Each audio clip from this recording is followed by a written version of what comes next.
পেঁয়াজ কলি আলুর আগে তো অনেক রকম সবজি খেয়েছেন, এইবার এই সবজিটা একবার বানিয়ে দেখুন। রুটি, লুচি, পরোটা সবার সাথে জাস্ট জমে যাবে।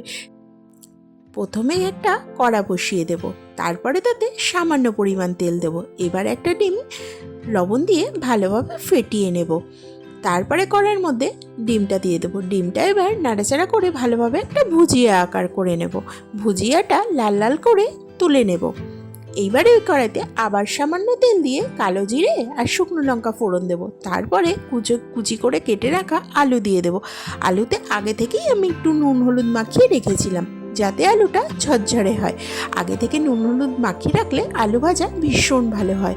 তারপরে একটু ঢাকনা দিয়ে আবার রেখে দিয়েছিলাম। আবার একটু নাড়িয়ে নিয়ে তার মধ্যে দিয়ে দেবো পেঁয়াজ কলিগুলো। পেঁয়াজ কলিগুলোর সাথে আলুটা ভালো করে মিশিয়ে নিয়ে আবার একটু ঢেকে দেবো, যাতে পেঁয়াজ কলি খুব তাড়াতাড়ি নরম হয়ে যায়।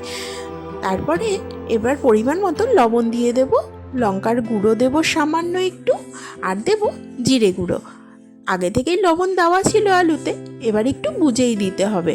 তারপরে আবার একটু হালকা হাতে নাড়িয়ে নিয়ে ঢাকা দিয়ে খানিকক্ষণ রান্না হতে দেব। এদিকে একটা টমেটো পাতলা পাতলা করে এরকম কেটে নেব। এই রান্নাটাই একটু টমেটো দিলে ভীষণই টেস্টি হয়, খেতে খুব ভালো লাগে। তারপরে ঢাকনা খুলে সামান্য একটু নাড়াচাড়া করে নিয়ে টমেটোটা আর কাঁচা লঙ্কা চিড়ে রাখা দিয়ে দেব।